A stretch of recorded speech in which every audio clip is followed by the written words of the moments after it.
जय जगन्नाथ बंधुगण ओडिया बुलेटिन को आपण मानक स्वागत। संसद में उपस्थापित होइछि बजेट। मोदी सरकार तृतीय पाळीर प्रथम बजेट उपस्थापन कर अर्थमंत्री निर्मला सीतारमण 2024-25 वर्ष पई आर्थिक बजेट उपस्थापन करा जायछि, जेउथिरे विभिन्न क्षेत्र पई आर्थिक पैकेज घोषणा करा जायछि।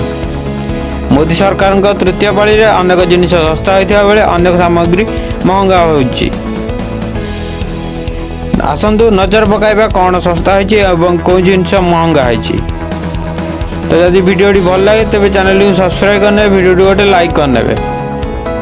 आसंतु नजर पकाइबा कौन सब सस्ता होइछि। सस्ता होइछि सोना रूपा, smartphone, mobile charger, mobile battery, electronic गाड़ी, lithium battery, cancer medicine, platinum, माछ खाउथवा दाना, चमड़ा जातीय द्रव्य, पेट्रोकेमिकल, जोता, चप्पल।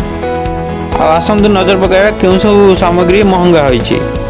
विमान यात्रा, सिगारेट, प्लास्टिक सामग्री, flex banner, ammonium nitrate, telecom, गोटे कपड़ा, यही सब सामग्री महंगा होइछि। सस्ता भी किछि सामग्री होइछि। तो ये थिला आज वीडियो।